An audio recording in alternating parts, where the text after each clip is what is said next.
สบายดีเด้อพี่น้องจ้ายินดีต้อนรับเข้าสู่ช่องสลอยเด้อพี่น้องมื้อนี้มาแต่เช้ามากวดขี้เหงื่อตามอันนี้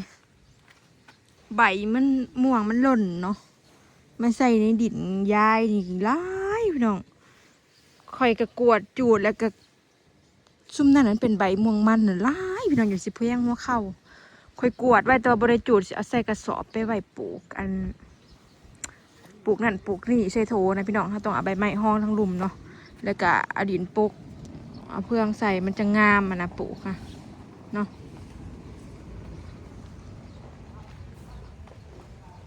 มาแต่เสาสร้างก็มาแต่เสาเด้ค่ะเจ้าสิมาทาสีเหมือนทาสีแล้วก็ทุบกันหองให้แล้วก็พอดีสร้าง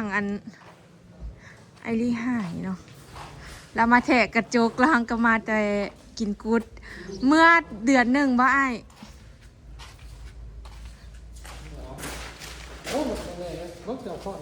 สร้างมาแทะกระจกไข่ข้าเจ้าเมื่อกินกุดเบิ้ลข้าเจ้าหังกมาพี่น้อง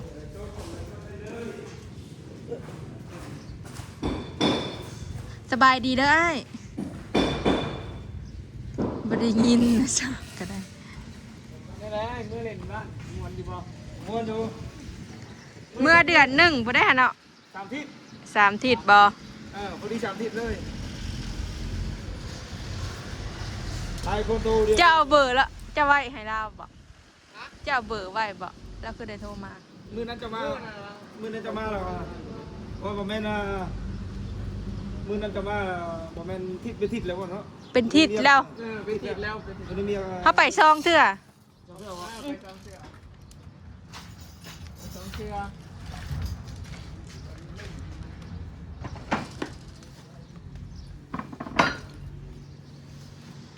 มันเศษหอมหรือว่าเห็ดสันกว่านี้คือบ่ได้พี่น้องปกติแมสซาวเนาะความยาวมันนะแต่ว่าเฮือนเฮามันบ่ค่อยได้ทรงคือสลอยว่าแหละมันเป็นเทคาน2 อันมันยังห่างอยู่ได้นะแต่มันเห็ดบ่ได้บางเยี่ยมคือหอดพูดออกมามันคาคานความหมายนะมันเห็ดได้แต่ต้องมาหอดนี่มันก็เลยแบบทำนี่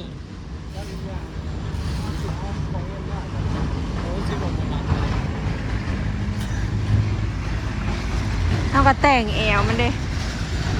แล้วก็สิทาสีมันนี่ข้างเขาสิทาสีเขาทำความสะอาดแล้วเรียบร้อยพี่น้องเขาคัดเอากระดาษทรายคัดสีเก่ากะเสาะออกเอาอีรอยไปป่อนเขาคือมาเลยจะคือผ่าเขามาไว้สิให้มาเขาให้เนี่ยจักแล้วโทรหาเจ้าบ่ติดไปจึงเข้ามาฮอดคอยสากแบดนั่นแหละค่อยเข้าค่อยสิไปใช้เขากระยู่นี่เดี๋ยวกันเขามาบ้านค่อยก็ยังงงอยู่ไอ้เราโทรมาเด้จูดขี้เหงื่อไอ้เราสิมาใส่กระจกเราโทรหาข่อยเราวัดแท็กเดี๋ยวราคาเท่าไหร่เนาะพี่น้องจะแม่นปรับกันเนาะ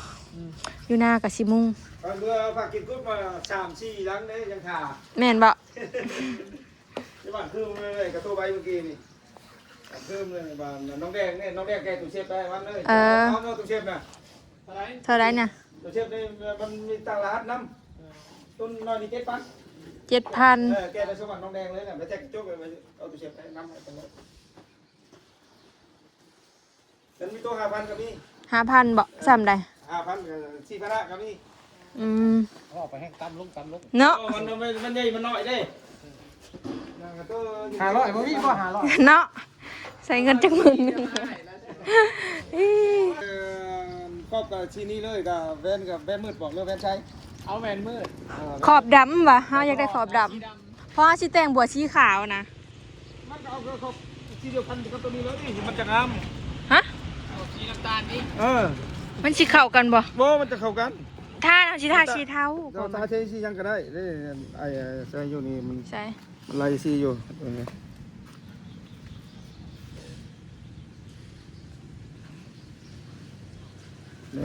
ต้องการสีนี้มัดสียังก็ใส่บันคือนั่นแหละเอาขอบสีน้ำตาลก็เอากระจกสีดำก็ได้ มันเท่ากับบ้านหนึ่ง4,000บ้านหนึ่ง4,000คือมัน6รุดให้เฮาหน่อยติเจ้าเอาว่าหลายบาทนะเจ้าสิรุดให้เฮา ว่าสิลายบางนี่ อันบ้านยัง4,000นี่นะบ้านเลื่อนหรือบ้าน บ้านเลื่อนได้บ้านนั้นได้สาบานกระทุ่งนะ บ้านกระทุ่งแห่งกว่า เท่าไหร่ บ้านกระทุ่งมันเพิ่มบองหนึงฮัลโหล 4,500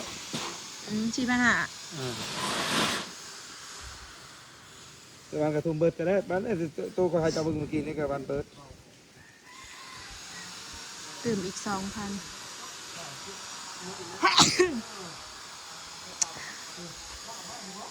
บาทหนึ่ง4,000พี่น้อง เป็นระเบิดเบิดเลยนี่เป็นบ้านเปิดเลยนี่ บ้านเปิดบ่นี่บ้านเปิดก็งามอ่อย เปิด จะได้บ้านเปิด เปิดเลย4,500 บ้านเปิด 4,500 เปิด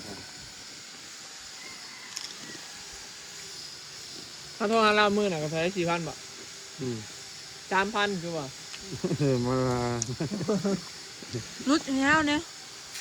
เจ้าว่าลายบาทสิรุดให้เฮามันลายได้ ที่ นี่ เจ้าอยากแค่มันเบิดก็ได้ที่เอาระเบิดมันติด18ที่คิดรู้พันนึงที่เอาในบ้านใดก็ได้รู้พันนึง ฮะ เห็นคิดรู้ได้พันนึง เอาตัวใดก็ได้บ้านกระทุ่งก็ได้ เอาเลื่อนกันเลื่อนรู้ได้พันนึงมาบ้านเอาเบิดกันรู้พันนึงเอาเบิดที่17มาเลื่อนใน15 อืมบ้านเรียนก็รุดให้1,000บ้านใครก็รุดให้1,000เนาะเอาตัวใดก็ได้แต่ว่ารุด1,000เฮ้ยเอาตัวใดเฮ้ย ก็เรียกแล้ว รุดอีกก็บ่ได้อีกวะ รับ เจ้าเอาถ่าเฮิงเฮ้ย ยังมาทำตาชีนี่ก็ได้คอยเฮ็ดมือเดียว2มือกันแล้วเลยมาแล้วเจ้าทาชีแล้วจังใช้เลยใช้ก่อนทาชีก็เจ้าก็เลยตาม ให้ข้าเจ้าถ้าซีแล้วจังใส่ก็ได้มันจังบ่เปื้อน จะหมดเปื้อน แล้วรุดให้15พี่น้อง4ปองนะถือปองละ3,750 บาทปกตินะปองละ4,000สร้อยเป็นบาทเลื่อนพี่น้องพอเฮาแทกไว้ทรงแบบนี้ได้ขนาดสิไปเฮ็ดอันแบบไข่นะก็งามพี่น้องแต่ว่ามันยาวบ่เยี่ยมอ่ะเนาะแล้วก็บอกอันนั้นปานใด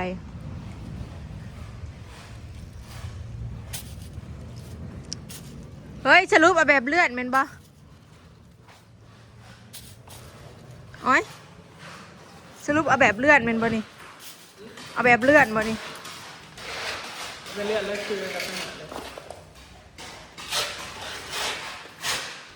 เปลี่ยนใจยังท่านได้พวมเราไปเห็นอันนี้ฉันว่าอยากได้แบบใครนะ เอาไปเพื่อนมันตัว เลื่อนบ่ เกือบไทยเลยต้นตีเราไม่บริกรรมต้นตีตุ่มแตก เห็นบ่ งั้นเอาไปเพื่อน ยังตามสร้างเพราะว่าฉันนะเหมือนเพิ่นมาแต่สาวได้เพิ่นสิมีปลาเจ้าชิทาสีเนี่ยปู่มันบ่ค่อยได้เลื่อนดอกขี้พุ่น เกือบไทยเนี่ยมันจะลื่นมันค่ำลงมากติดบึ้มคู่โขกเลยแก เลื่อนนะมันไม่ได้คือข้างหน้าเลยนี่ตัวนี้ก็เลื่อน เราสิมาทาสีได้พี่น้องมื้อนี้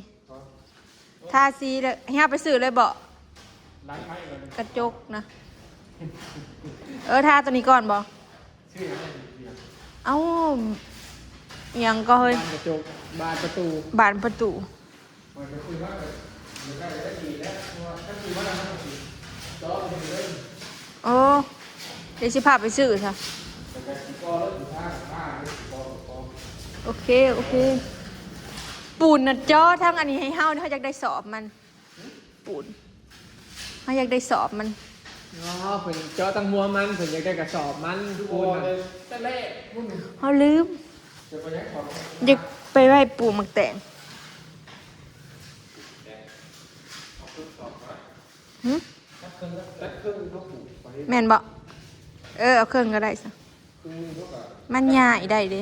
ว่าลายนี่คือกินจริง มื้อนี้สั่งแปรก็สั่งร้านมาอยู่เนาะมาอยู่บนนี้ เป็นเงื่อนดีดีนะ ยังพันมา ถ้าเอาง่ายไป เราซื้อแนวมา สั่งแปร โปะ กับสั่งร้าน อันนี้คันบ่พ่อเราบอกเด้อเดี๋ยวเอียงอันนี้นะ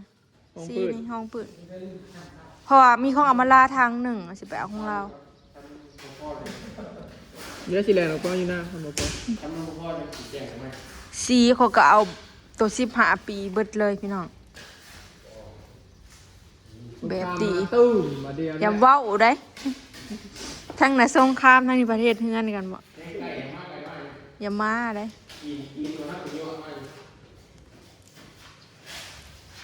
เกาหลีก็ว่าบ่ได้ย้านบ่โอ้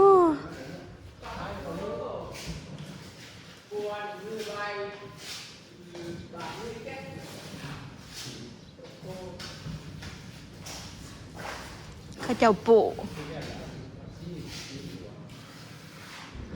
ดีได้ยังมีผ้านี่นะเฮ้ยดีที่ข่อยบ่ควรไปจูดเบิดสะอาดน้ำมันนี่พ่ออีบ่เนี่ยโปทางเดียวนะทางนั้นอีกดิ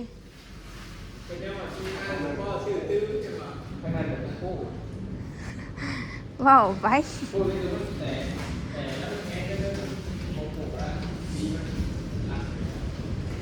มันแหงแตกเขือบเลยเนาะมื้อนี้สร้างเฮาทาสีแหละพี่น้องเฮาสิพาไปซื้อบานประตูเนาะค่อยมาตั้งแต่เช้าพู้นเลยน้ำยังบ่ได้อาบมาจูดขี้เหงื่อ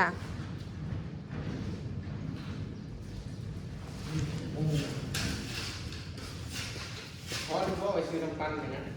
ฮะพอทุกคนไปซื้อน้ำปั่นเลยนะพอเนี่ย เหลืออยู่บ่ เดี๋ยวว่า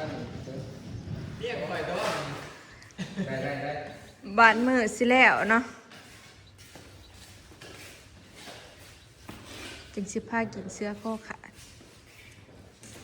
บ่แล้วง่ายหรอกยังพูดอีกว่านี่อย่างเราติดสาวนวคำแล้วสาวนวคำจองตัวไปแล้ว สร้างปูแห่งมาแต่เช้าได้เดี๋ยวนี้ อันเฝ้าอย่าออกไม่เห็นอยู่คนเด้สาวถ่าย กินน้ำนอนน้ำพระเจ้าคัดแล้วไปแล้วเด้อันนี้นะคัดทั้งนอกทั้งใน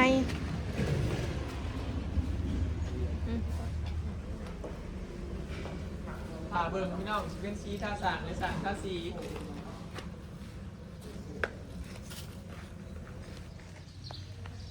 เดี๋ยวสิขึ้นไปซื้อของในเมืองอีกพี่น้องเนาะท้ายถาเบิ่งเนาะสร้างกระจกกับมาวัดเรียบร้อยเลือกบ้านเรียบร้อยแล้ว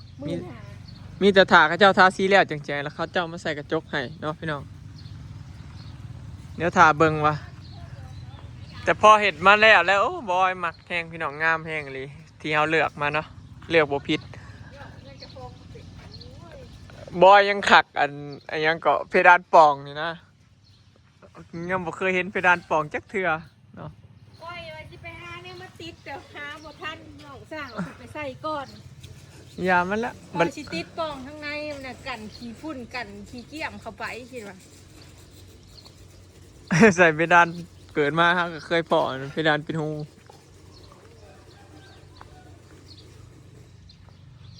เดี๋ยวถาเบิ่งบัตรท่าซีเนาะโอเคค่ะพี่น้องวันนี้นะย่องเจ้าของเพื่อนเจ้าของงามดอกแต่ว่ามันเล็กเลยแต่ว่าเห็นมันแล้วโอเคเนาะถือว่าพอใจเนาะมอยพอใจหลายมันใส่กระจกเข้าไปอีกงาม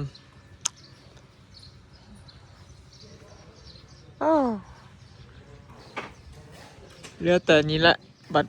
บัดเห็ดอันนี้แล้วเบิดจากที่หายสร้างอยู่ในหน้าเขาเจ้ามาเห็ดอันนี้ใหายพี่น้องเพราะว่าเว้ากับเขาแล้วเลยเด้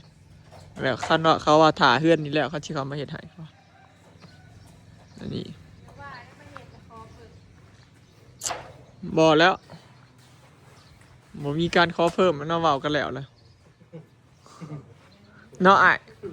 มันก็พิษคำเว้าสร้างแต่ว่า